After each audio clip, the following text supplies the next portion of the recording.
Hello students.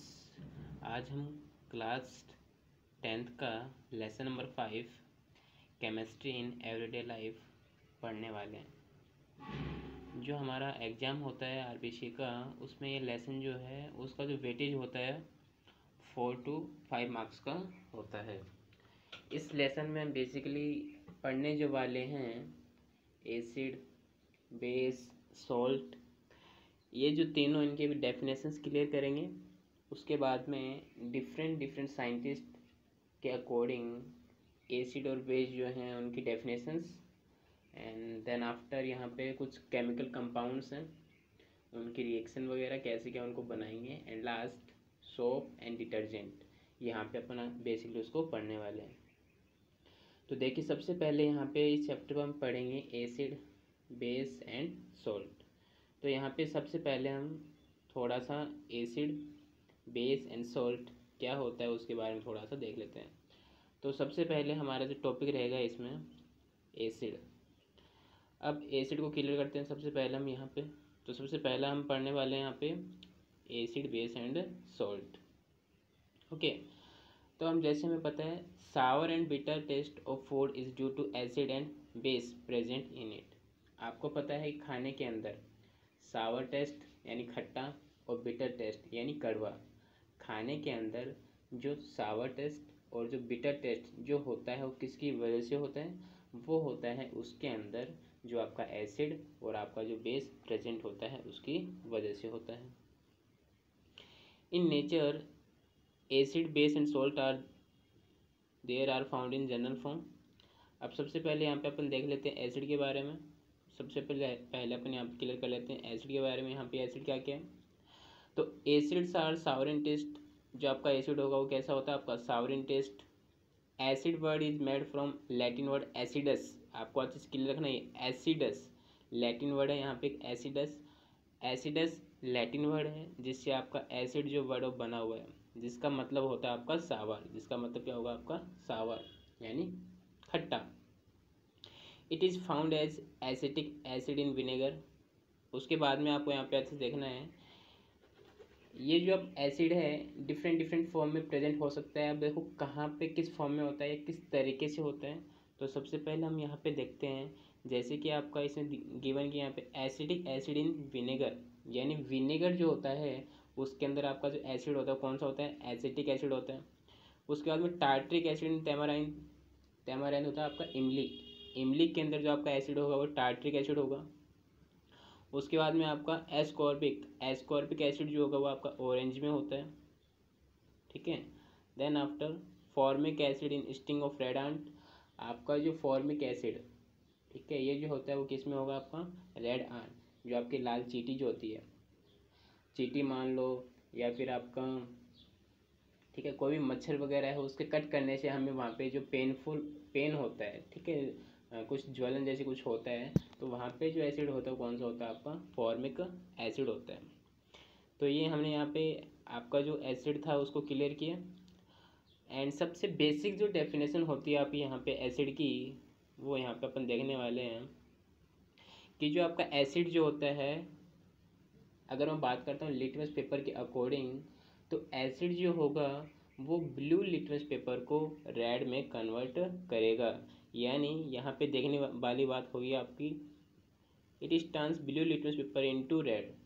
यानी acid blue litmus paper को red litmus paper में कन्वर्ट करेगा।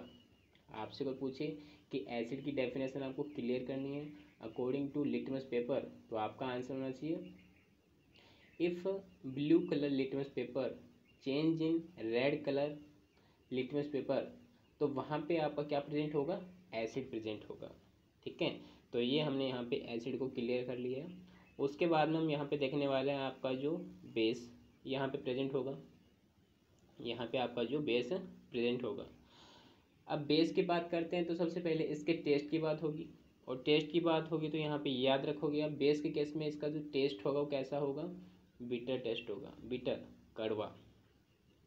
सेकंड थिंग, अगर मैं बात करता हूँ पीएच लेवल के अकॉर्डिंग, ठीक है, लिटमस पेपर, पीएच की बाद में बात करेंगे, लिटमस के अकॉर्डिंग, तो जिस तरीके से एसिड ब्लू लिटमस पेपर को रेड में कन्वर्ट करता है, उसी तरीके से आपका जो बेस होगा वो क्या करेगा, जस्ट एसिड का अपोजिट ये करेगा, रेड लिटमस को ब्लू में कन्वर्ट कर देगा। जैसे पहली लाइन है आपकी यहाँ पे, आपकी पहली लाइन रही है यहाँ पे, it is bitter in taste and turns red litmus into blue. Base क्या करेगा, जो रेड कलर का लिटमस पेपर है उसको ये ब्लू में कन्वर्ट कर देगा। ठीक है, उसके बाद में अब बेस की और पहचान के, अगर मान लो हमारे पास हमें कहीं से कोई बेस मिल जाए और अगर उसको अपन टच करें तो हमें हल्का सा साबुन जैसा फील होता है, सोप लाइक बिहेवियर। ओके, कुछ एग्जाम्पल की बात करता हूँ कि एग्जाम्पल कोई भी बेस का एग्जाम्पल, तो आप यहाँ पे डायरेक्टली बता सकते हैं क्या क्या, सोडियम हाइड्रोक्साइड, पोटेशियम हाइड्रोक्साइड, ठीक है, अमोनियम हाइड्रोक्साइड। कहने का मतलब जहाँ पे आपको OH, OH का मतलब होता है हाइड्रोक्साइड, ठीक है, OH का मतलब क्या होगा, हाइड्रोक्साइड। आपको जहाँ पे OH नज़र आ जाए किसी भी केमिकल कंपाउंड में, वो बेसिकली आपका, मैं ये नहीं कहता हमेशा, but most of the chances वहाँ पे वो क्या होगा, बेस होगा। ठीक है, उसके बाद में they have ability to neutralise acid and are solve in water. इसका मतलब ये है, अब मान लो एसिड और बेस दोनों आपके मिला दिए जाए आपस में, ठीक है, एसिड को बेस से अपन क्या कर दें, वहाँ पे मिला दें, तो वहाँ पे दोनों आपस में क्या हो जाएंगे, न्यूट्रल हो जाएंगे। उस चीज़ को हम बोलते हैं न्यूट्रलाइजेशन रिएक्शन। ठीक है, अब यहाँ पे एसिड हो, ठीक है, अब यहाँ पे दो तरीके के एसिड बोले जाते हैं नॉर्मली, एक होता है डाइल्यूट और एक होता है कंसनट्रेटेड। एक तो होगा आपका डाइल्यूट और एक होगा आपका कंसनट्रेटेड। अब ये डाइल्यूट क्या होगा, कंसनट्रेटेड क्या होगा, तो अच्छे से क्लियर करते हैं। डाइल्यूट का सीधा सा मतलब आपका यहाँ पे है, डाइल्यूट एसिड का सीधा सा मतलब ये होगा, डाइल्यूट का मतलब जहाँ पे आपका वाटर जो है वो लेस होगा, ठीक है, और एसिड क्वांटिटी आपका, एसिड क्वांटिटी ज़्यादा और वाटर कम, तो वो होगा आपका कंसनट्रेटेड। और जिसमें आपका वाटर ज़्यादा हो, पानी आपका ज़्यादा हो, एसिड आपका कम हो, तो वो होगा आपका डाइल्यूट एसिड। अगर मैं यहाँ पे इस पैरा की बात करूँ तो यहाँ पे भी गिवन है, if quantity of water is more in them then these are called dilute. यानी अगर पानी ज़्यादा है, इसने लिखा ना, if quantity of water is more in them, यदि पानी ज़्यादा है तो वो क्या होगा, डाइल्यूट होगा। And if quantity of acid और बेस इज मोर, अगर एसिड और बेस उसमें ज़्यादा है, किसके कंपैरिजन में, पानी के कंपैरिजन में, वाटर के कंपैरिजन में, तो वो क्या होगा आपका, कंसनट्रेटेड हो जाएगा। क्या हो जाएगा आपका, वो कंसनट्रेटेड।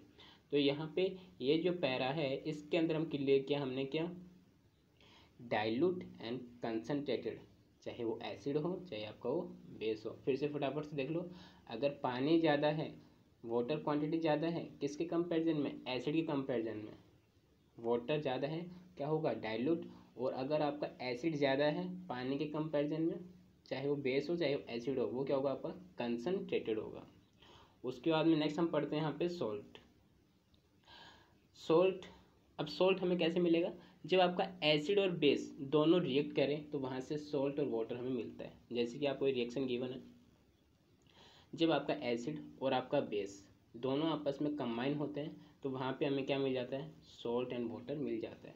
जैसे यहाँ पे एक रिएक्शन के थ्रू हमें समझाया गया है, एसिड HCl, HCl को बोलेंगे hydrochloric acid, base NaOH, sodium hydroxide. याद रखना, जो आपका जहाँ पे एसिड होगा वो आपको H+ आयन के रूप में नज़र आएगा, और आपका बेस जो होगा वो आपको हाइड्रोक्सिल यानी OH- आयन के रूप में नज़र आएगा। जैसे यहाँ पे आपका HCl है तो HCl के अंदर आपका H आपको नज़र आ रहा है, इसका मतलब ये क्या, आपका एसिड है। उसी तरीके से आपका यहाँ पे क्या है, NaOH है, तो NaOH के अंदर आपको OH नज़र आ रहा है, इसका मतलब ये क्या, आपका बेस है। दोनों यहाँ पे रिएक्शन करते हुए क्या बना लेते हैं, NaCl + H2O, यानी NaCl क्या होता है, ये आपका होता है सॉल्ट। H2O होगा आपका वाटर, इस तरीके से। तो यहाँ पे अपन ऐसे ही बोल सकते हैं कि अगर आपका एसिड आपके बेस से रिएक्ट करता है तो वहाँ पे जो रिएक्शन होगी वो रिएक्शन कौन सी होने वाली है आपकी, वो रिएक्शन होगी आपकी न्यूट्रलाइजेशन रिएक्शन। याद रखेंगे, वेरी वेरी इंपॉर्टेंट। अगर आपका एसिड आपके बेस के साथ रिएक्ट करता है, ये जो आपका जो इस बॉक्स के अंदर मैंने बनाया है, अगर आपका एसिड बेस के साथ रिएक्ट करे तो बनाता है आपका सॉल्ट प्लस वाटर। ये जो रिएक्शन है वो होती है आपकी neutralisation reaction. That is very very important, clear that. तो ये यहाँ पे हो गया आपका सॉल्ट। उसके बाद में आप वापस देखना चाहें यहाँ पे, अब कुछ रिएक्शंस हैं उसके थ्रू हम यहाँ पे, जैसे यहाँ पे कुछ रिएक्शंस गिवन है, यहाँ पे आप देख सकते हो कुछ रिएक्शंस आपके पास में। रिएक्शंस की बात करता हूँ, जैसे ये रिएक्शन है, हाइड्रोक्लोरिक एसिड आपका NH4OH, इसको बोलेंगे अमोनियम हाइड्रोक्साइड। अमोनियम हाइड्रोक्साइड इसके साथ ही रिएक्ट करेगा तो यहाँ पे क्या बन रहा है आपका, अमोनियम क्लोराइड प्लस वाटर आपका बना रहा है, ठीक है। उसके बाद में अपन नेक्स्ट जो रिएक्शन देखते हैं, ये वाली जो रिएक्शन है मेरे पास में, CH3COOH, ये फॉर्मूला है बेटा आपका एसिटिक एसिड का। किसका है, एसिटिक एसिड प्लस NaOH क्या होगा आपका, सोडियम हाइड्रोक्साइड। ये दोनों जब रिएक्ट करते हैं तो वहाँ पे बनता है आपका क्या, basic salt CH3COONA plus HCl। यहाँ पे आपका जो हाइड्रोक्लोरिक एसिड है वो आपको यहाँ से बन जाएगा। उसके बाद में अपन देखना चाहिए यहाँ पे, salts have high melting and boiling point. आपका जो सोल्स होता है उसका जो मेल्टिंग और बॉइलिंग पॉइंट दोनों क्या होते हैं, हाई होते हैं। अब ये मेल्टिंग पॉइंट क्या होता है, सीधा सा मतलब मेल्टिंग पॉइंट मेल्ट हो रहा है, ठीक है। आपको मिनिमम टेम्परेचर जिस पे कोई भी थिंग आपकी मेल्ट हो जाए वो क्या होगा आपका मेल्टिंग पॉइंट। बॉइलिंग पॉइंट का मतलब आपका वो मिनिमम टेम्परेचर जिस पे कोई भी आपका कंपाउंड ले लो, केमिकल ले लो, जो आपको क्या हो जाए वहाँ पे बॉईल होना स्टार्ट कर दे, बॉईल यानी उबलना स्टार्ट कर दे, वो आपको क्या होगा, बॉइलिंग पॉइंट। तो आप याद क्या रखेंगे, जो सॉल्ट होता है, जो नमक होता है, उसका मेल्टिंग एंड बॉइलिंग पॉइंट दोनों के दोनों क्या होते हैं, हाई होते हैं। वेरी वेरी इंपॉर्टेंट, याद रखेंगे आप। उसके बाद में एग्जाम में एक डेफिनेशन और पूछता है यहाँ पे, वो पूछता है आपका, ठीक है, क्रिस्टलाइन वाटर क्या होता है। क्रिस्टलाइन वाटर 1 मार्क्स का डेफिनेशन ही है। तो यहाँ पे क्रिस्टलाइन वाटर का सीधा सा मतलब ये रहेगा कि जब आपके वाटर मॉलिक्यूल्स किसी सॉल्ट के साथ कंबाइन हो जाए तो उसको बोलते हैं अपन क्रिस्टलाइजेशन फॉर्म। क्या बोलते हैं उसको अपन, क्रिस्टलाइजेशन फॉर्म। जैसे जैसे गिवन किया यहाँ पे, इन crystal crystalline water is also present with them. In writing unit formula of salt, fixed number of water molecule attached are called crystalline water. crystalline water का मतलब ये हो गया कि जो आपका एक यूनिट फॉर्मूला होगा सॉल्ट का, या सीधा से बोलो कोई भी सॉल्ट है, नमक है, उसके साथ जितने नंबर ऑफ वाटर मॉलिक्यूल आपके अटैच होंगे उसको हम बोलते हैं यहाँ पे क्रिस्टलाइन वाटर। क्या बोलते हैं उसको अपन, क्रिस्टलाइन वाटर। जैसे एग्जाम्पल की बात करता हूँ, Na2CO3 10H2, तो यहाँ पे Na2CO3 क्या है, सोडियम कार्बोनेट, इसमें आपका सोल्ट हो गया, एंड यहाँ पे 10H2 वाटर के कितने मॉलिक्यूल हो गए, 10H2, तो सोल्ट के साथ आपका वाटर आ गया, तो इसको हम क्या बोलेंगे यहाँ पे, क्रिस्टलाइन वाटर बोल देंगे, ठीक है। उसके बाद में another important thing, gypsum and alum, ठीक है, जिप्सम एंड एलम। यहाँ पे दो चीज़ें हैं। जिप्सम की बात करता हूँ तो इसका फॉर्मूला आपका ये रहेगा, जिप्सम की बात करता हूँ ओनली में, तो ये हो जाएगा आपका CaSO4 × 2H2, ये आपका फॉर्मूला है जिप्सम का। एलम जिसको हम बोलते हैं फिटकरी, उसके लिए फॉर्मूले की बात करता हूँ, तो उसके लिए आपका जो फॉर्मूला होगा वो आपको यहाँ से याद रखना है, K2SO4 Al2SO4 3 24H2। थोड़ा सा टफ है लेकिन आपको याद रखना होगा। एलम जिसको हम फिटकरी बोलते हैं, तो यहाँ पे दो चीज़ें हैं, जिप्सम का फॉर्मूला आपके सामने है और फिटकरी एलम का फॉर्मूला आपके सामने है, ठीक है। तो आज की क्लास में हम इतना ही क्लियर करते हैं। नेक्स्ट जो हमारी क्लास होगी उसके अंदर अपन डिफरेंट साइंटिस्ट के अकॉर्डिंग आपका जो एसिड और आपका जो बेस किस तरीके से वो साइंटिस्ट वो क्लियर करेंगे वो अपन पढ़ेंगे। तो आज की क्लास में इतना ही, थैंक यू।